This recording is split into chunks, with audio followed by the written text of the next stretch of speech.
Czekaj, a przepinaliście na... Nie,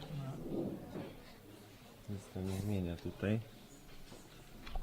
ale w kamerze jest jeszcze drugi.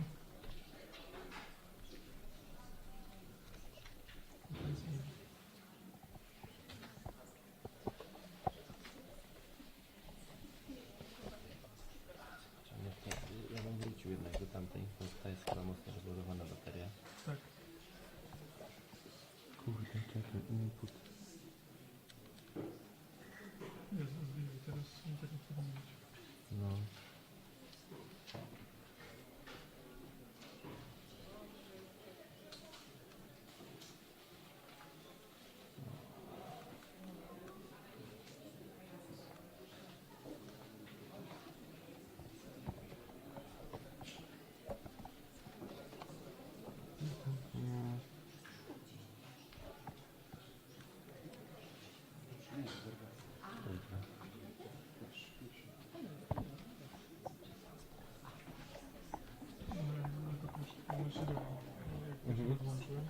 Działa chwilę? To muszę spróbuj włączyć kamerę jeszcze. Spróbujmy tak może, nie? Może.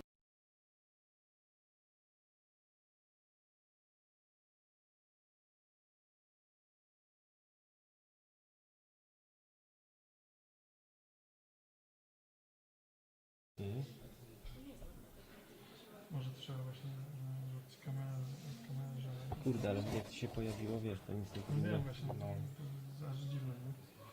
Tak nie spróbuję jeszcze. Nie ma, wiesz, na wizjerku. No dobrze.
Znaczy co ci przyniosę, wiesz?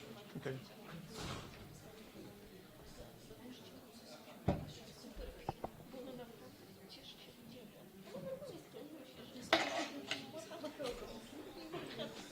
No to nie wygląda. Wiesz, bo my zmieniliśmy, bo myśleliśmy, że to będzie rozwijane. A spróbuj jeszcze wrócić do tamtego. Gdzie jest ten No właśnie do tego próbujemy wrócić. Dobra, przejedziemy.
teraz klikać, czy...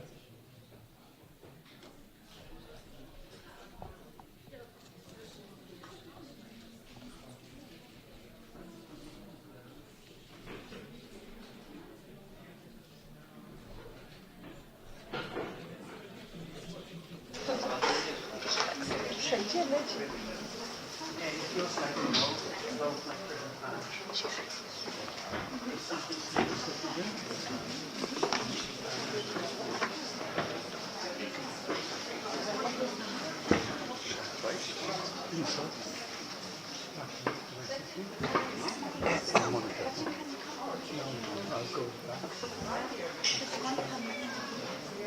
Dawid, masz szeroko. Można tu, czy nie można? Aha, tak, bo jesteśmy w zapisie. Dobra. Dobra. No to nie mam szeroko. To jakby nie złapałem tego. No to daj po prostu szeroki. Daj szeroki, tak. Nie, Janek. Jan.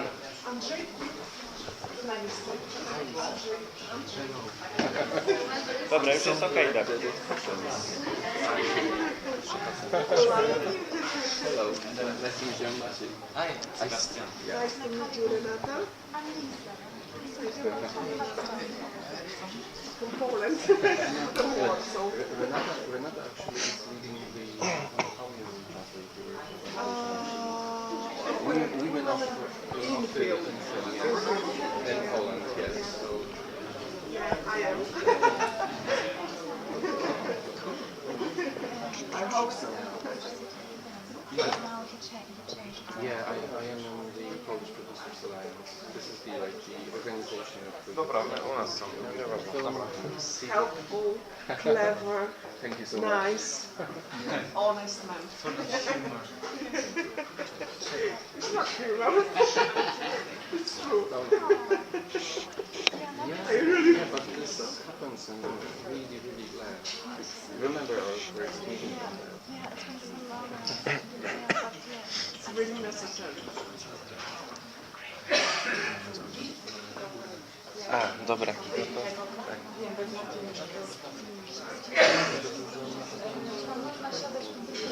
Nie wiem, do mnie kiedyś to tak naprawdę nie pandemia.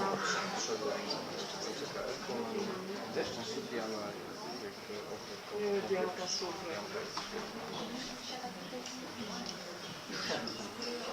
Trzeba by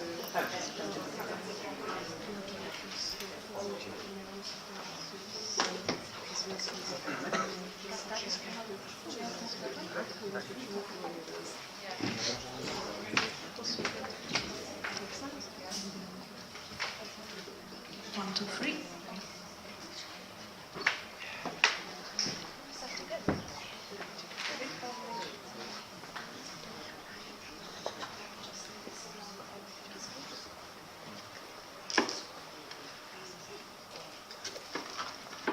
Welcome everybody, we will start just in a second. Just need a sign if you are already online. Thank you very much. It's an important event for the history of Łódź as a UNESCO city and for Potsdam. And I'm very glad and happy that we did it as a cooperation with our partner, represented today by Lisa Nawrocki. It's a project, we worked on it more than a year. We wanted to create a space where female director and in general women in cinema, because it's a wider idea that we want to create and bring, could talk about their experience, their fears, their dreams, about everything that is changing, and is changing really, really quickly. And so we thought to start with Germany and Poland, Potsdam and Łódź, that are celebrating 5 years, Łódź in the creative network, creative city networks, and Potsdam 3 years. So please give us 1 minute to thank everybody who helped us to build this event. But now, Lisa, oh, please, if you want to say hi to our Potsdam audience that is watching us now live. Yes, thank you. Because at the same time, People are sitting in the cinema at the Film Museum in Potsdam. Also, hallo und guten Abend nach Potsdam. Es ist schön, dass ihr da seid. Wir haben eine wunderschöne Zeit hier in der Filmstadt Łódź. Und liebe Grüße auch ins Internet. Es wird auch live gestreamt. Also, wer auch immer zuschaut, es ist schön, dass ihr da seid. Und wir freuen uns sehr auf den Abend. Because it's a pleasure. Diana and Monica had the idea years ago. And it was lovely meeting you and working with you. So, I want to honor and thank you so much for this amazing work. Coming together feels so good, and being here as well. So thank you very much, you and also Monica and the whole team here. So thank you very much for everything. Thank you very much. We started like this, but I would love to express a little bit more of gratitude for the city of Łódź, now officially the city of Potsdam, represented not only by Lisa Nawrocki today, but also by Sebastian Stilke, which is in the audience right now with us.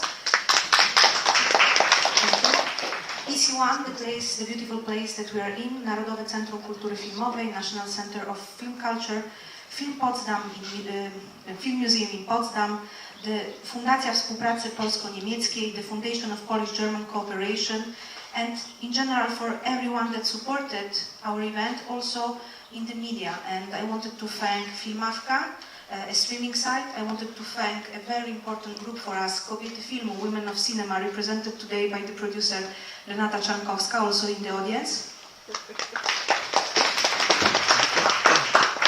And also Wise Women Award, I'm correct? Would you tell us more about this initiative? Because it's very... Yeah, sure. So this is a project we will present in 2 weeks when the same event is happening again, but also with filmmakers in Potsdam. And the Wise Women's Worlds is also tackling the theme of the female landscape in cinema, but for female filmmakers who are like older than a specific age. And yeah, the number of women from a specific age gets lower and lower the older they get. And this is not the reality in film, so we should do something against it and for it. So yeah, so many things we could talk about, and this is one I'm very happy to present. We also want to start with this first edition, but we know that it would be great to connect with other cities, UNESCO cities, but also, for example, to connect this group, with our Kobiety Filmu group, and also to work and tackle more subjects. As you said, we start with directors, female directors today in our female landscape, Pejzaż, kobiecy w kinie, Weibliche Landschaft in Kino. I'm starting to learn German, and yes, and also I want to say thank you to our. We have 2 translators, and they are working for us now. It's important to say thank you to people who worked that hard for this simultaneous translation. And this is Miss Dorota and Beata from Lekwan Tłumaczenia Translations. So we will start, and I would love to invite now on stage our main protagonist of this event, of this first edition. Let's begin. They are friends, as you can see. Okay. So please, Julia von Heinz and Małgorzata Szumowska.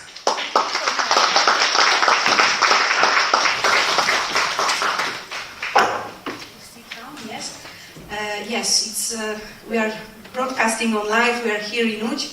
I will take the questions from the audience here, but also from the net, from the internet, and there will be a sheet between my questions and also the one from you and the audience. But just let me tell you very quickly, Małgorzata Szumowska, of course, for our audience abroad, one of the most outstanding and acclaimed Polish directors, producers and screenwriters in our cinema, and I would say from my behalf, like in general, cinema, Polish cinema, not just after 1989, as we sometimes speak about new Polish cinema. Since her first feature film, she was doing films in Poland, but also abroad, and these cooperations, all the cooperation abroad, are making her more and more visible and known also outside Europe, in the world. And it's important, I think, to say that many of Małgorzata Szumowska's movies were major hits in various festivals, and also Szumowska boasts prestigious awards at the Berlinale, one of her favorite festivals, as she claimed many times in interviews. It was, for example, the movie Body Ciało, we saw it today, and also it was chosen by Miss Szumowska, and Mag, for example. Before it was, for example, In the Name of. and other festivals, like for example Locarno, the very good movie 33 Scenes of Life, 33 sceny z życia.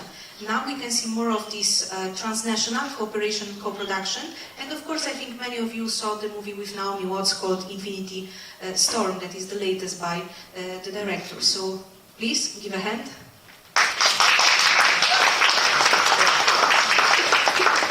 And the meeting here with two cultures of cinema, but I would say they are closer than we think.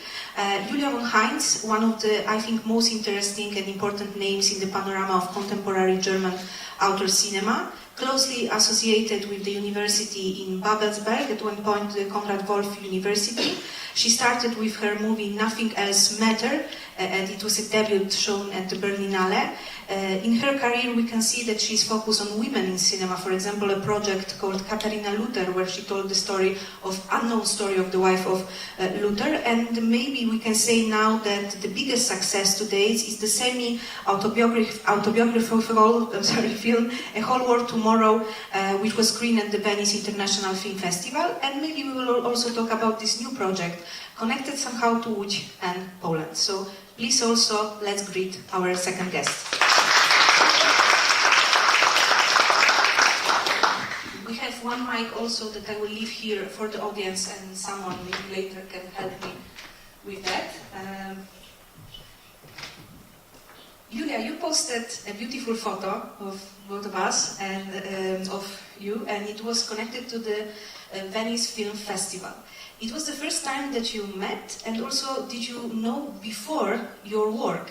It was just a meeting, you know, okay, this is Małgorzata Szumowska, this is Julia von Heinz, or did you know before your movies and in general about you? Because there's a great photo, please look in the Instagram of Julia, and of course Małgorzata maybe also has this photo. There's a great connection, I would say, between you. That was a very short encounter. It was like 5 or 10 minutes, but it was a beautiful moment.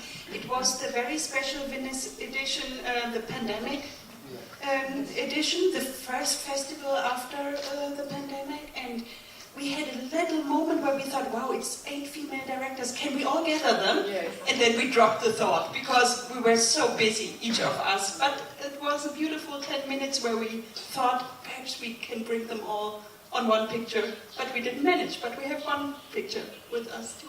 Yes, and of course it's like I've heard about Julia. I wasn't at that time familiar with her work, but I've heard about her. Probably same. It's like, you know, you cannot watch everything, but yes, of course, I knew who is Julia.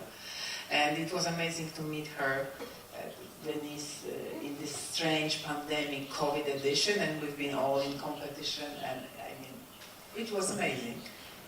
Also, you were both in competition, main competition, and then both the movies became entries for the Oscars for your countries, Poland and Germany. So it also was somehow connecting you. Yeah, and we didn't meet during that, but this Oscar campaign was quite it was a COVID campaign. It took place in front of the laptop, like all my life. So we didn't experience what other directors experienced probably. Yes, I was totally disappointed by this, actually, especially that Never Gonna Snow Again was also Telluride Film Festival competition. I mean, the main... and I couldn't travel there, and I couldn't do anything, and I stayed like I stuck in front of the monitor, so it was a strange experience. It was difficult to make the film even visible for the Academy members. Actually, it was not possible in this year. Yes. And yeah, you say you're disappointed. I was perhaps also a little bit disappointed, but it still was something new for me and exciting. So I have also strong memories of strong feelings during that time. Yes, me too. I remember when it was something like, if you want to watch this interview, please wake up in the middle of the night to watch some variety program. And also for you it was kind of, I think, strange, you know, with the difference of time, but trying to find more similarities between your careers and some points that can unite them. I'm thinking about this experience of film school. For you is Łódź, the place that, of course, here is hosting this first edition of Female Landscape at the beginning, yes. No, but also also it's important to speak about, also your experience and speaking about statistics, that they are okay shifting, but of course every information that we got from the industry is still connected to the fact that there are less female directors. Could you tell us more about your experience at that time and maybe something that you wish were different at that time, seeing what is happening now? I didn't go to a film school. I worked there, like you say, in Babelsberg as a, how do you call it, artistic Mitarbeiter. That is someone who works for a professor as an assistant. I did that for 1.5 years, so that was a very important time for me, but I applied for film school many times and I didn't get accepted. So it stayed something like a dream for me. Now I'm working at a film school as a professor in Munich, and I still think it's the best place. I love teaching. We were just talking about it.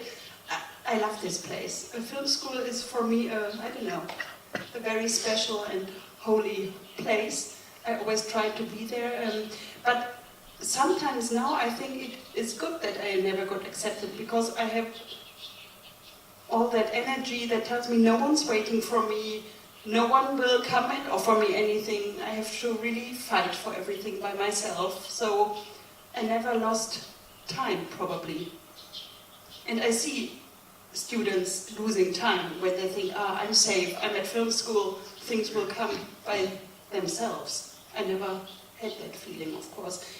We can talk about female and male students later, and if there is a difference. But perhaps you go on with your experience. So my experience is quite different. I tried and I passed exam to film school at the first try, I would say. So it was like a very, I remember school, to me it's a very good experience. I remember very good Andrzej Melin, who is sitting here, also Wojciech Has, the street, Wojciech Has, we are like on the street, his name. Krzysztof Kieślowski, I remember Agnieszka Holland, who was traveling to give some lectures for the students.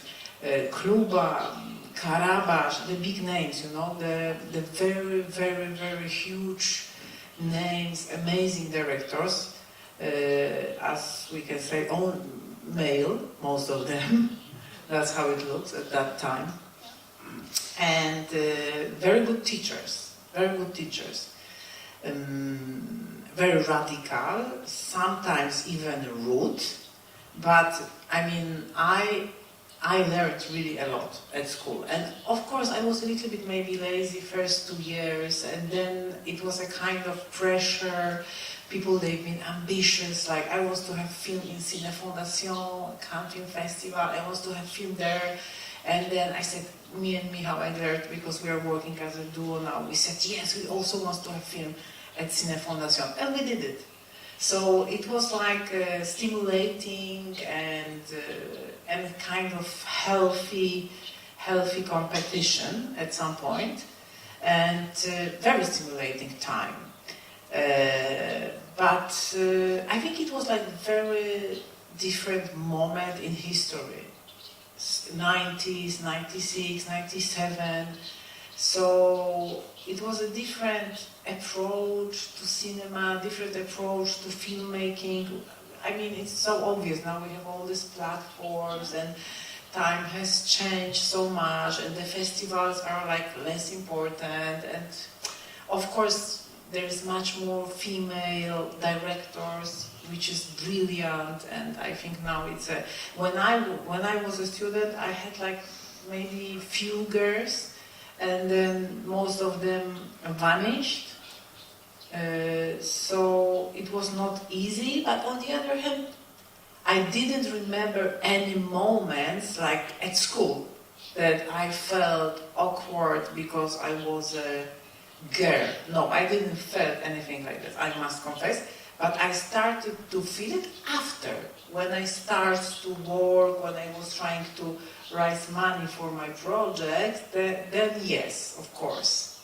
And it was like not very nice experience, right? But at school, I must say that I didn't felt anything like that from my teachers. It was like equal. I once got it in a very honest way from DFFB, that's the other Berlin film school, and when I applied there, and I came quite far, they said very honestly that they cannot imagine, I had 2 little children already, and they said very honestly they cannot imagine to have me studying film with 2 children, which I find difficult, because they don't really ask, probably, the men, if they have 2 little children. Yeah, of course. No, but still, when we have conversation, even with younger students coming up in this new identity of time and the industry, the fear of getting into the industry and then to have this first day of work when you have to be bossy, when you have to be as a director, take, and also what kind of perspective do you have to take, be a man, and in general there is this thing, so I'll be bossy, I'll be like a man, and then how to go beyond that, for example, and but let's not call it like a man. Why is bossy like a man? I mean, no, it's very important that we don't say this is something that men are and this is something women are, emotional or more. It's not. We can all be leaders. You just have to be a leader on a set, on a film set, and that can be a female leader or a male leader. But girls don't learn it so much, probably. So it's a social problem. Yeah. Culture-wise. Also in the language is exactly what you said, and I mean I'm just referring from the stories that I know and that I found online, but it's still this, that we are, even in the fact how we are calling ourselves, it's still making the difference. And I wonder, because we are speaking about the 90s when, maybe this... it was different, but also because the approach... I'm not saying that it was better, because probably it wasn't, but no one noticed, no one discussed that problems, right? Everything was like, okay, I have to do the short film, I have to do this, I have to do this, I have to do that. So, it was like, we didn't even think about it. We didn't even think about it. So, now, problems, we had the same problems, but we haven't noticed even then. Speaking about the language, you said a very important, you said both about this thing of even naming things, be a leader, be a woman leader, female leader. And I wanted you to ask what was your approach in the 90s and then after about this figure called female cinema or women's cinema, if it was, for example, something that it was important as a brand, as a concept. But nothing like this exists. There is no female cinema. No, I never heard that. I never heard that also. Yeah. So just critics, just theoretical stuff. I heard about this very important female directors, and that they had a movement in the 70s in Germany, Helke Sander-Brahms and Helma Sanders, Elfie Mikisch. I heard about them much later. Actually, I heard about them in 2011 when we made our own new movement, Pro Quote, and then we could refer to them. And they had been a very strong voice in the early 70s. But everything about them was forgotten.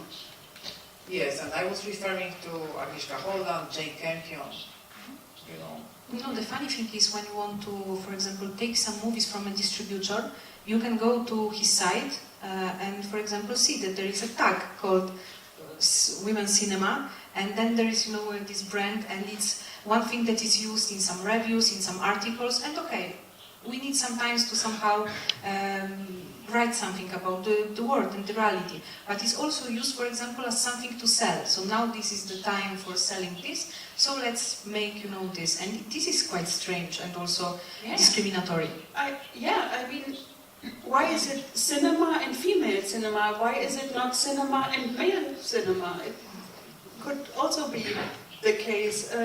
It's actually very sad that we are a niche or a corner. It's just cinema out of the perspective of a female director. Of sex, I mean, cinema. Yeah, cinema. Yes, but probably it's the way to become stronger, to say female cinema can also be successful. Probably it's the way to establish it. I wanted to ask you about creating your own space and your own group in the industry. And maybe here the fact checkers will be right. And of course we can say that you both work with friends, family. You create your own film family, I'm sorry. And I wanted to ask you more about this concept. I know that in Polish cinema we get a tradition of it, and I think that you with your cinema are trying to go back to the time of a film group, where you have people that you can talk, fight about your project, work on it, the idea bounce back, and then it's like connected, and you work with the same DOP who is even the co-director of your latest movies. I'm talking about Michał Engelert, and it's like something that it was yours from the beginning, that you have your group, and you're the leader of that group. And in that sense, I know that this is coming also from Polish cinema history. So if you could tell us more, and how it works in Germany, Julia, because I think that you also have, for example, Daniela Knapp, which is with you, the DOP, all the time from the beginning. There's John Wester, yes, you write together the script. He's my husband. Yes. Yeah. So family, And yeah. he was my ex-husband, my It's a similar constellation. Should I start to answer it? Yeah, please. Yes, it's very important for me to have that film family, because sometimes it takes me weeks abroad, or weeks away from home and my children and from my real family, so it's a lonely job anyway. And sometimes it's very lonely, but having Daniela at my side, and she is like a sister for me, of course it makes it much more easier for me to be away for such a long time. Also, it was important for me to find a producer's family at home now, because I had worked with a lot of producers. I also worked as a hired director, where you just work for somebody who wants to earn money with that. I've had that experience. So for the last 3 years, I have that family and its directors, and we made a production company together with one producer. And that's a whole new feeling. And we are very tough with each other. We can criticize each other, but also empower and embrace each other. So I hope this stays forever in my life, this producing family. I have the same. I can literally repeat every sentence. Because also, I'm working with my family, like with my ex-husband, with my husband. With Maja Ostaszewska, who is also a part of a family, with the same cast very often, and the same editor very often. And then on top of it, and I also work kind of as a hired director, because my English-speaking projects, they are projects which are not an author, I'm not writing them, right? So it's more for hire. I'm trying to find the balance to make them more author-driven, but it's always difficult if it's not from the beginning. So I also have this experience, and we discussed with Julia before that we love this experience, that we are so curious. We want to try everything. We are not locking ourselves in a niche of outer cinema, of art world. No, we want to try this and that, and maybe Hollywood, or we hire director, and then come back to Europe. So I like it also very much, to try everything and to experience, even if we fail, no problem, onward. And the biggest problem was also to me always finding the right producer, I must say. I couldn't make a very great connection. I made once with Karl Baumgartner, who unfortunately died. And you dedicated your film. I dedicated Body to him, because he discovered me, and he was an amazing producer. He also discovered Kusturica and Alice Rohwacher, many other directors. And we made a huge relation, but unfortunately he passed away. And then I was waiting very, very long to find someone, and exactly 2 months ago we established a company with a Polish producer, Klaudia Śmieja-Rostworowska, and finally I hope that's the perfect match.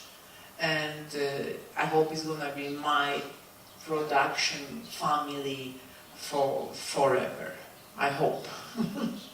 Do you think that maybe the future is connected more to these transnational projects where you start, within your country as a starting point, but then it goes beyond as co-productions, but also as teams, that we're less connected, to our ground, and it's nothing worry about this, it's nothing bad, but it's the thing that maybe this is the key also to get this freedom to do more, because I remember also speaking with many female directors that after, for example, the first movie, that is the thing, how to make the second one. And also, even if the one was successful and it was in some, festival circuits, it was even in some big festival, this is the fear of the second film, where? And this producer family, very important thing, but if you could go back with me now and talk more about this experience of your first film, and then what after? How do you imagine it, and then how the reality turned out to be?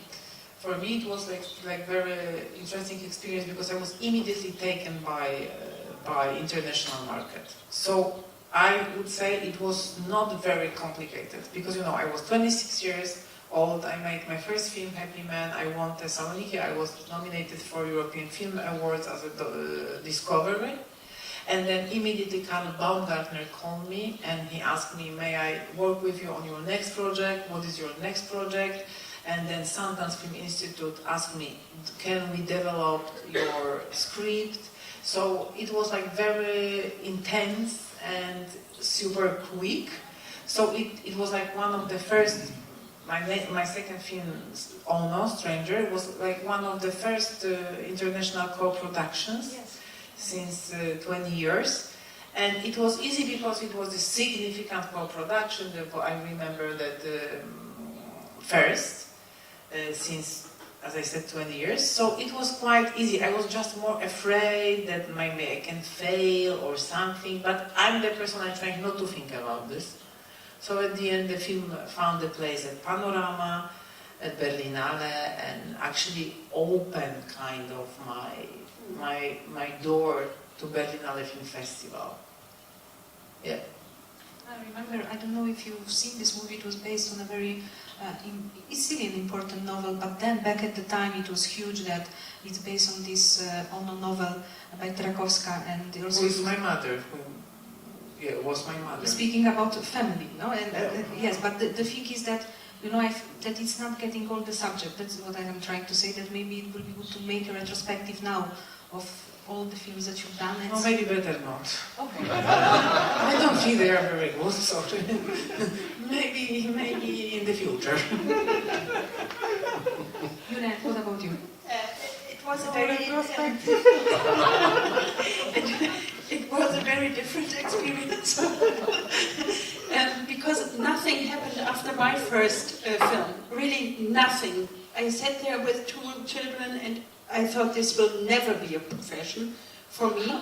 I made a documentary afterwards, and then 3 years later I won the German Film Prize with the first, and then I got one offer for a very, very commercial German children film franchise. It's called Honey and Nanny, and I did Honey and Nanny 2. You can't do anything worse, probably. I don't know, it's a fun film. Children love it, it's for girls, it's all pink, it's all, So that was my straw. The only thing I could do to get, and it was very successful because of the franchise, probably. It was commercially very successful. And I could go on working with that company, and I made another very commercially successful film. And all the time I had this film in mind, I had written that already, and Tomorrow the Entire World. No one would leave me do that, but the commercial success probably gave me some freedom to finally do this after many, many years. But I had to work very hard to get that freedom. And now I don't know, I don't really want to give it away. No. Perhaps I would, if something very big happens, like in the US. I don't know, it always depends, but it's so good to do something that you really want to tell, that comes from your heart, and you know how to tell it, and you're the only one who can tell it. That's a whole different thing, of course. Yes. Yeah. Also speaking about these important figures of cinema, I remember a time where it was really after Agnieszka Holland, then it was like nothing, and Małgorzata Szumowska. And for example, now if you ask a student, female, male, about some Polish female directors, believe me, it's really not hard to mention 5 of them, which is really, even 10 maybe, to compare to, okay, I will stay with 5, but it's, no, I've seen it in your eyes. No, but it's really, there is something, there's a movement that you really can see that who is going on many labs around, even not Europe, but everywhere, fighting for their project, who is getting the main prizes on our festivals, international film festival, like the visibility, okay, it's a fight for it, but is there. But I remember a time when it was really hard to mention more of 2 names in the female, in the Polish, industry, female names of author, of directors. So I know that you've dedicated, and you mentioned, it is in your movie, that Margaretę von Trotta and her movie, Die Bleirzeit, Czas Ołowiu is the Polish title, very important movie from 1981, connected to, it's a beautiful link, historically also, like the subject, you know, freedom, also freedom, fighting for freedom, you know, and the fascist movement, and this link and this critical, it's there. And I was thinking if you could tell us also more about these female figures for you. It was just like in our cinema that von Trotta, and then you had to wait, as in, you know, or how it is now, because it will be great to know more. Margarethe von Trotta is basically the only one from the new German cinema wave from the 70s who is still working. There are quite some men, Wim Wenders, Herzog, Rosa von Braunheim, who's a dear friend of mine, but Margarethe von Trotta is really the only woman who's even mentioned when they mentioned this very important new German cinema from the 70s. And the only one who's still working. So, of course, I looked up to her, but I didn't even meet her name in Germany. She was not mentioned when all these important directors from the 70s were mentioned. I met her when I heard about her when I came to Italy, to the Rome Film Festival with my first movie, and then everybody said, and that is similar to Margarethe von Trotta's, that was another film. And compared to her work, and that was when I started watching all her films. Now she's more mentioned, and there was a film for her 80th birthday, but I don't know, it was the only one actually. Yes, that I heard of, and then there were others, Doris Daria, I don't know if you have heard that name, Caroline Link, and that was about it. There weren't so many others. You had Agnieszka Holland, of course, and I had Marta Jakubowska, but Agnieszka Holland, yes, totally Agnieszka Holland, yeah. Yeah, I was. Barbara Sass. Barbara Sass, of course, yes, too, but. Pio is yeah, Barbara Sass, totally right, yeah. And could you tell us more about this situation now in German cinema? Now it's much better, I would say, because we have the Berliner Schule with Maren Ade, her great producer, Janine Jakowski. We have Jessica Hausner, we have, okay, she's from Austria, but she belongs to that group in a way. There is Sonja Heiss, there is Valeska Griesebach, Nora Finkscheid, she was shining very bright. There are now much more women in their 40s, and they work. It's better, much better. And it's important for the young women, of course. They ask me millions of questions, how can we do it, and what can be our way? I think now it's a problem because I receive the same questions very often from young filmmakers, women, and I have a feeling that it's much more difficult right now. Really, that's my feeling. Really, I think it was easier in the past to start. Yes, because to be recognizable, to find your place. Now the platforms, streaming, everything has changed. It's even hard probably to find it's gonna be even hard to find money for the films apart from platforms, you know. So I think it's gonna be very difficult right now. Maybe it's gonna be completely different system, but I don't know what.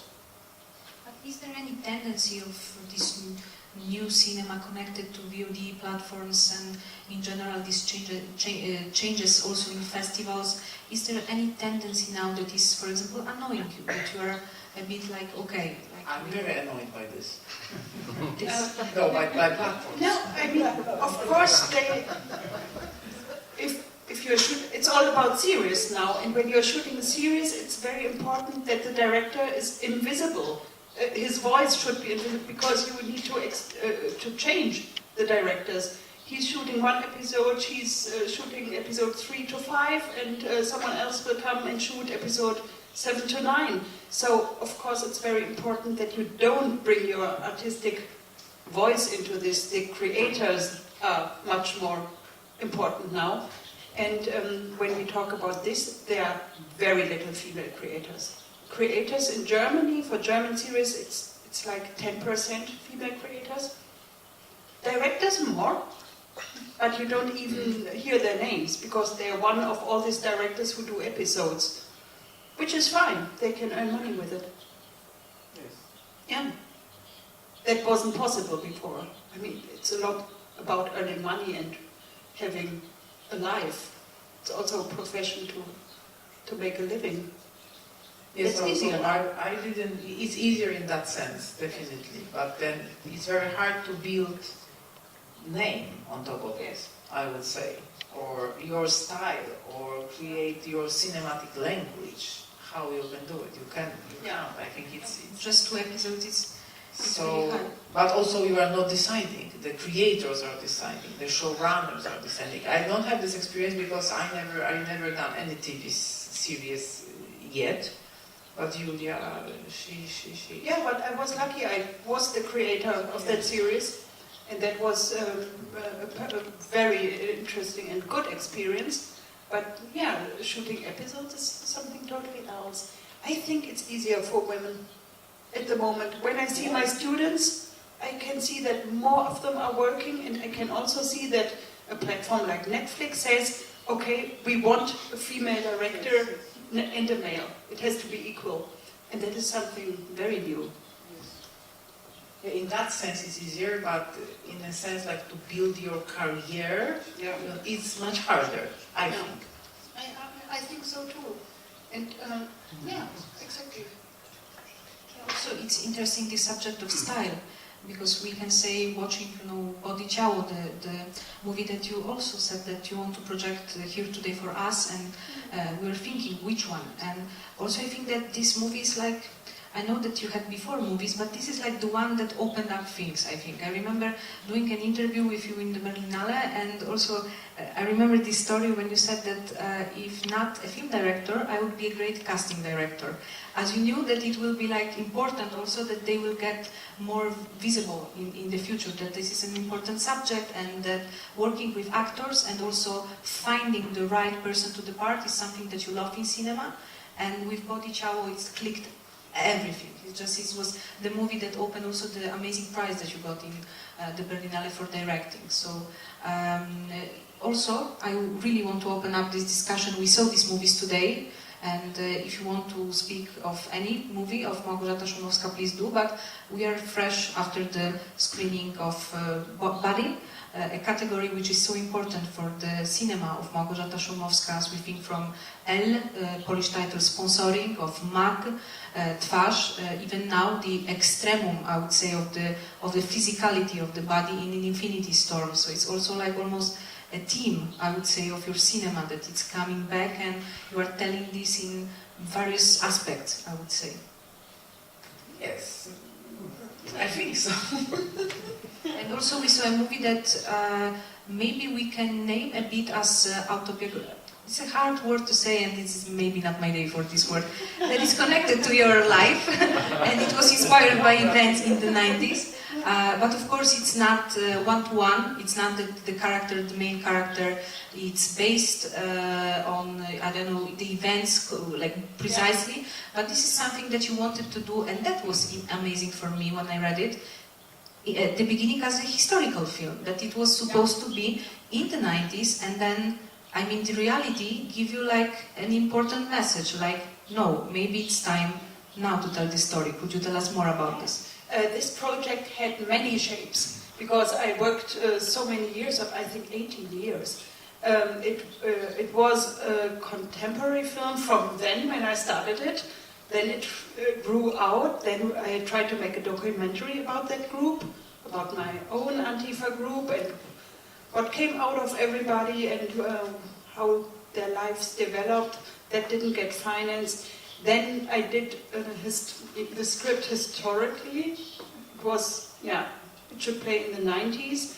And then after 2015, it was very clear that the political development in Germany needed this to be told today. So it had many shapes. And it was the right time to tell that story. In 2020, it was the perfect year, actually, for that film. I remember also the moment when, the famous tweet by Donald Trump, and also all the questions connected to Antifa in general, and about the tradition connected to it, and the modern version, I would say. I also wanted you to ask about this project. How did you find, the right people to do that? Because it's like, we have, antagonists and we have protagonists, and also I think that it's really nice always to be on the right side of history, and people tend to interpret that very widely, I would say, but it's really a combination where you have a very strong message also connected to the right wing, connected to the police, for example. I mean, that were actually extras, very small parts, the right wing, because we are in the left wing group and we stay in their perspective. So we don't really have big parts. And who did I cast for the protagonist? People who had a strong connection, definitely. It was not about who is playing it best. It was all about how we talked about the script, what they brought in, what they do during the daytime when they are not shooting. And they were all political people with a strong activism heart, probably, and that was important because we had very little money. We couldn't pay them a lot. There needed to be a lot of energy and love for that kind of story to join in. So everybody had the feeling they are doing something important here. I also love the fact how both of your movies of that year are, of course, different in terms of style. You are different authors, but to speak about modern Europe, about reality, in Never Gonna Snow Again, we have people who has everything to maybe make a change. They are sometimes intellectuals, they have money, but there's, this thing that they are a bit like this snow. They are not happening in that way that we want them to do this change. And we see how they live, and it's like everything is freezed in a matter, and they are dreaming about something like all we are doing now. I think that there is this, what will be next. And then you have, these young people that are connected to this sometimes privileged part, that they can be the one who fights for freedom. And I thought that this, your idea, your take on the middle class, but is even middle class, but even upper class, that has the privilege to do such things, and sometimes they have everything to go, but are freezed. And then sometimes it's like these young students that they can say, okay, this year I'm a freedom fighter, but next year I can change, I can manage. Yeah, that if you want to tell it precise and truthful, it has to be privileged people who do that kind of political work. Everything else would have been cheesy to say, here the underprivileged fighting for their rights. Yes, but that's different film, different groups, and hopefully a different director. I wanted to tell as precisely as I could about these people who, it's a privilege to be in this Antifa cool world, in this subculture, risking to get arrested for one night, and it's a cool story, and the next morning, and then you start studying again. And that is true. and I wanted to be truthful about it. But that took me years to be that truthful. Probably 20 years ago, when they would have let me shot the first script, it would have been something like the underprivileged people fighting for their rights, and I would have thought it's my story even, because it felt like that, but it wasn't. What was that? Understand? Yes. Do we have any questions here from the audience here in Łódź? I will check. I'm glad you said privilege, Yeah. because, you know, coming from the UK Yeah. and now living in Poland, and understanding your film I watched last night about, you know, I didn't know this corruption with the police and everybody else, you know, when they were fighting, and because the police were involved in back a bit somewhere, but they all came. But in Europe, you seem to have it all together. In the UK, we don't hear about this or see it. Is that so? I don't really know that reality. Don't you have all these demonstrations and We have demonstrations, but nothing Yeah. that involves with the, you know, physically with the police involved behind with the scenes. Yeah. Okay, that's interesting. We had that in Germany, and it went less, but now we have all the police interaction with young people and the climate activists, so it's coming up again. We have that quite a lot, probably. But you seem to cope, Germany seems to cope well with it. Yeah. Yeah. Thank you. Do we have another question? Can I ask a question? Yes, but please come to Just the a mic. curiosity. When I watched it and tomorrow the entire world, thank you. It comes some interesting connotation and fulfilled my perspective, because, forgive me, I compare, I don't mean compare, but it's come like Tomorrow Belong to Me from Cabaret movie. Cabaret with Liza Minnelli. So, did you get inspiration for the title, or for me, it's perfect fulfilled actually with these two movies of dangers of fanatism and terrorism, etc. It's a very nice association, but it's actually not. The title comes from the song from the Hitler Youth, actually. Yeah. It's called Today Germany Belongs to Us and Tomorrow the Entire World. So that's a very horrible sentence that we learn at school very early. So I took that for the film, because it's all around Nazis and how much space they take or trying to regain in Germany. Yeah. Thank you. Okay, so I will take one question from the audience online. It's Małgorzata Szumowska from the fast translation that I got. When did you get the feeling that you are successful in Polish film industry? If there was a moment.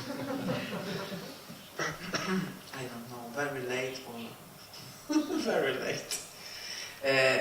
First I got the feeling that I'm successful internationally. That's my experience. I felt completely rejected by Polish film industry. With Happy Man, then with Stranger, and maybe since 33 Scenes from Life, I felt people are accepted, and then I felt again rejected. So kind of I feel more familiar and I feel more relaxed at the international market. I still have a feeling that here they are like waves. Sometimes I'm accepted and they treat me as someone who is successful, sometimes not. And it's very hard to... but I think it's very Polish, and I think also in the other countries it's very similar. Because when I talk to some directors, like Kornel Mundruczo, for instance, he had this very difficult position in Hungary. So he moved, and he lives now in Berlin, and now he moves even to US. And then I had the same conversation with some Danish directors and some Scandinavian directors. So I think it's very the relation of the director with their own country is always very complicated, you know. So, and your films are, they have a very different meaning even sometimes for the international audience than, and for the Polish audience, different meaning. So a lot depends from the perspective you are watching the film. And maybe also because our history is very complicated and very painful, Polish history, I think we are in general very sensitive to how we are portrayed on the screen. So, and I started to travel when I was very young. When I was like 19, I started to travel around the whole world. And I spent literally half of my life being outside of Poland. So my experience is very different than my generation. You know, I was born in '73, and most of my people from my generation, they don't have this experience. They stay most of the time in Poland. They never work abroad, right? They never had this experience. So my perspective is a perspective of outside. It's an outside perspective, which might be kind of irritating, you know, for people who completely don't know this very wide, different, worldwide, I would say, perspective. So that, I think that's why it is like it is, but it's good for me. Because of that rejections, I was stimulated to work outside of Poland, to find my niche at international festivals, to speak the language in my films, which is understandable for everyone, you know, not only local language. So I kind of feel grateful for that, you know. I'm not angry, I'm nothing like this. I just have a feeling that that's my way, and that way created me.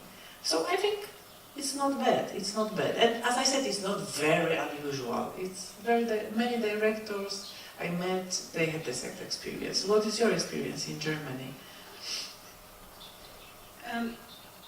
When I was most successful in Germany with that second commercial film, I felt not successful at all. It was the most horrible time for me. It had very bad reviews, and I read them all. I read them like crazy in the night, Googling my name.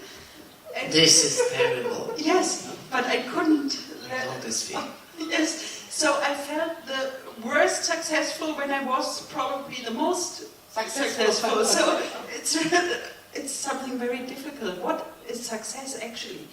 For me, my hugest success was my short film about my hidden gay father, which was in the Giornate in Venice last year. And that was a short film documentary, 20 minutes long. My mother was there, my family was there. No one knows about this film. That was a huge success for me to have that. But my experience was very much, I grew up in communism, you know, and when communists fall apart, I was 16 years old. And I got this obsession that I want to see the world. I don't want to be this communistic, you know, girl who doesn't speak any languages, and, you know. So I was like, all this, all that. So to me, it was very visible success to be at the International Film Festival. I was like obsessed with this, you know. So maybe also problem. Amazing you manage, isn't it? I manage. Because many people are probably obsessed with that and they don't manage. So yes. No, for me it was something new and also surprising when I was in Venice in 2020 and suddenly got visible in an international way, which is a whole new life for me since that. My work is different since that, and I didn't expect it at all, because this film, I thought it was very local, very German, very only for Germany, German audience, and that was, of course, a huge surprise, and I'm so happy, and now I don't want to let it go. and I hope I can repeat that. Could you tell us more about this project, connected a bit to Poland, even the city of Łódź? Because there are some information on many important sites like IndieWire or Variety that you are going to work with Lena Dunham, for one of the main actors, and it's Iron Box. It's called Iron Box, yes. And I will start shooting in February. I will come to Łódź in January next year, and I'm working with Mariusz Wlodarski, and of course Lava Film, which made your film Never Gonna Snow Again, and I have great Polish artists attached. Most of my team members are from here, and I'm so looking forward. Magdalena Schwarzbart, my casting, I have all these great actors from here. Most of them are from here. It's only, 2 American actors. And the most of them are Polish. Okay. Do we have some questions here from the audience in Łódź? For example, about Body, which many sometimes named as your best movie. It's really one, people love this movie, and when you said that sometimes I'm not interpreting a way, in my country, I think that this was a very brave movie. And you were talking, with the spirit of some masters of Polish cinema, Kieślowski first, it was a nice idea to start speaking another language in Polish cinema, tragic and comedy style. It was important, I think, that you tackled both and do it so beautifully. And also we watched today your movie. How was the experience, Julia? I had seen it before, but it was too long, and I thought I want to refresh it. It was great to see it again, and like you say, it was about the humor, that what I loved so much again, that it's humor, but it's so deep, and in the end it's so touching. When the two laugh and cry, and I just love it, and Thank can I you. say it was a very great afternoon to watch this film again. Okay, so I will take the last question as per now from the audience abroad. And of course, this is the end of the official part. After this question, we have prepared something special for you outside, and maybe there will be a chance also to ask something, in a way less official, I would say. So the last question is, do you believe in sorority in the film industry? Is this possible? In what? In the sorority, like what is that? Sisterhood. Sisterhood. Yes. I never understood why people say I can't work with other women, I prefer to work. I don't have that at all. I have my series, I had nearly only female head of department. I love women, I love to work with women, I love colleagues, like when we just met, it's like meeting a sister. Yes, very much. It's very so much. similar. Very. We can exchange experiences, like with not so many other directors, because we're both women, probably. Yes. It's more similar. I believe in sisterhood. Yeah, me too, of course. I believe in sisterhood. In Polish cinema, yes. In Polish cinema, I have some sisters. I mean, female directors. I really like them. But actually, I don't have too many female heads of departments because it's still occupied by 90% of men. So. That could be a good subject for another conversation, but we will leave it to... We'll change. Okay, so if we don't have any question asked for now, please. One question to Ms. Szumowska. What are the plans for future? Is the project you are now? Future project. There's 10 future projects, but I'm working right now on a Polish film, and I hope it's gonna be ready within 1 year. I don't want to talk too much about this. I call it kind of secret project, but this is the film with Joanna Kulik, Małgorzata Hajska-Krzysztofik, and of course as a duo with Michał Englert. So he's a co-director and he's a writer of the script.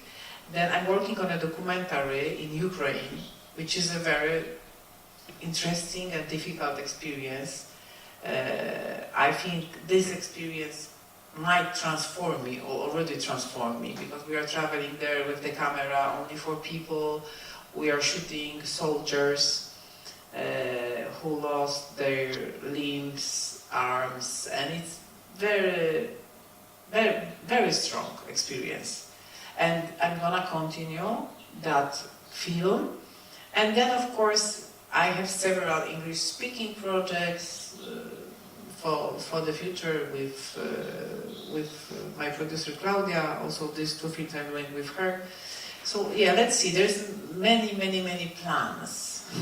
But it's nice that you're connecting still Poland, that it's not just Yes, outside. I'm very much connecting because, you know, after Infinite Storm, even I like this experience. I was tired with being in the hands of studio and, you know, so many people who are taking a part in editing process. So at the end of the day, you are coming back. It's a relief to come back to an outdoor cinema written by Michał and me, and where we are exactly controlling the whole process from the start. It's a very different experience. But I'm also like Julia, I like both. I like both experience. Thank you so much. Thank you. Thank you. Małgorzata Szumowska, Julia Heinz.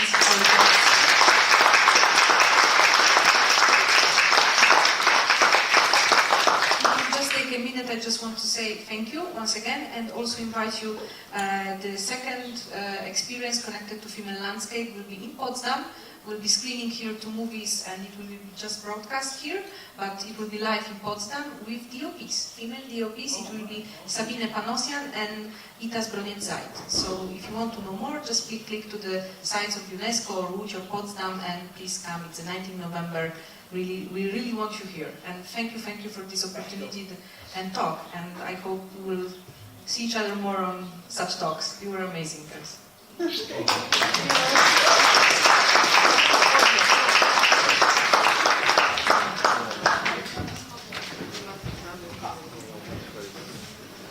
So cut.